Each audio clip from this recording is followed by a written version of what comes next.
Hello again everyone, Deflect here, Firm But Fair Gaming. Want to bring you a quick video on the Jedi Shadow Infiltration. This will just be a quick guide on what to do in a basic rotation. So it will be pretty quick. I'm going to keep this nice and short as it doesn't really need to be long for infiltration, I don't think. So basically you want your alacrity. I used to call it alacrity. It's alacrity. Some people were ripping me on that, but it is what it is. I still sometimes call it alacrity, but alacrity you want 12, 13, just to meet that first global cooldown. Your accuracy you're going to want 1590. It's actually 1589. It rounds up for you, but it will equal 110% accuracy. So those are the two stats you want to get, and then dump the rest into crit. For that, you'll also want to run the Death Knell set. You'll want to do this for the 6-piece set. Whenever you consume a charge of Force Potency, you gain a stack of Audacious Potency, increasing melee damage by 10% for 30 seconds, stacks up to 3 times. So that's a set you want to run with a one piece of the Amplified Champions chest guard. All of your armoring amplifiers should be armor pen for single target. The reason it will work for single target is because of the tactical, the Awakened Flame, and this tactical will make it so the single target armor penetration will bypass some of that armor. This is great for solo targets, but when you're running multiple targets, you'll want may cause injury. Activating it, Cleaving Cut causes your next Force Breach to arc to multiple targets. So this is for AoE damage. This one, the Awakened Flame, is for single target. Armor Pen is for single target. If you wanted AoE to be better AoE damage, Weapon Expertise will do better there. So the proficiencies, I'll go through them all. I take the one to reduce the cooldown of Mind Snap by 2 seconds, Force Will by 30 seconds, and Force Speed by 5 seconds. Also, kinetic damage reduced all damage taken while stunned by 30%. Infiltration Serenity reduce all damage taken from area attacks by 30%. It's very good and just gives you a little more, a little defense for you there. Increase the damage done by whirling blows by 25%. I also take Force Cloak, cool down the Force Cloak by 30 seconds. Reduce all cooldowns of Force Wave by 2.5 seconds, and Force Potency grants 1 additional charge when activated.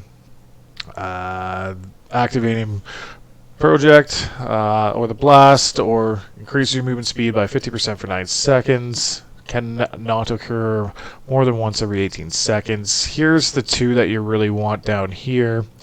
Mind Over Matter, and it just increases the resilience by duration of resilience by 2 seconds. So that's your main defense, is resilience. It purges all hostile removing all effects, and implemented increasing your chance to resist force and tech attacks by 200% for 5 seconds. So that's your big defensive one. It only has a minute cooldown. It's just so you can take more damage, and this will make it last 2.5% to 2 seconds longer. So Shadow Stride is another must down here. It just grants Stalker Swiftness, allowing your next Spinning Strike to be used on any target regardless of remaining health. So Spinning Strike is one of your big damage dealer. Usually you can only use it below 30% health, but with this, you Shadow Stride to them, and then you'll be able to use Spinning Strike. Now, I take this one just because it pairs nicely with the Shadow Stride, because if you kill someone within 10 seconds, you get your Shadow Stride back. And this lets you remove all movement impairing effects with Shadow Stride. So, I like that one. A lot of people use Force Cloak, grants 2 seconds resilience. It's okay. I just prefer this because, when people stun you or shock you, you can just use your Shadow Stride to get out of it.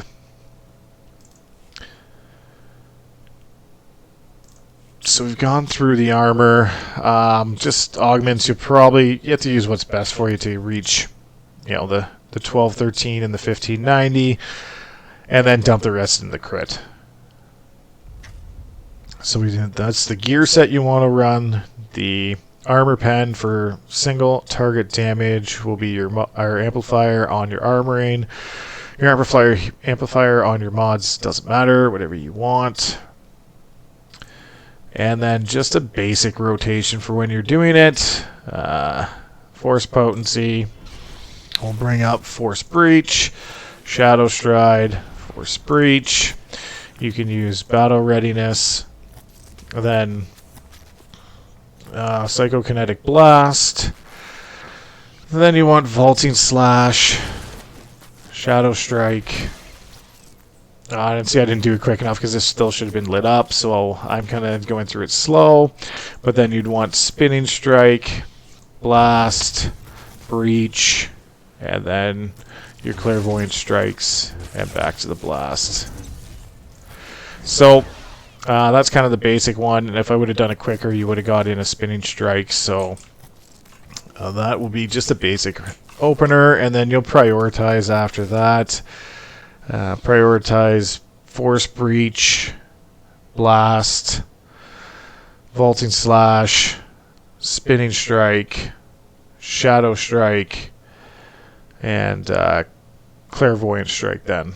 So that's kind of a basic rotation for you. If you have any questions, feel free to leave a comment below. Like, share, subscribe. And I'll be actually changing this one because Infiltration is okay, but I get pretty bored of Infiltration pretty quick. So I'll actually be doing another video on the other spec because I find it keeps you more involved with the Serenity. Hatred Assassin is one of my favorite specs in the game.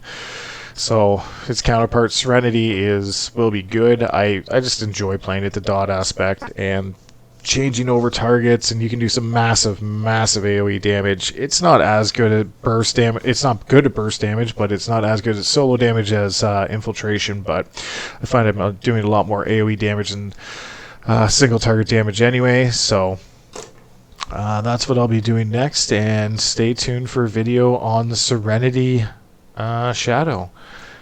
Once again, this is Deflect from Firm But Fair Gaming.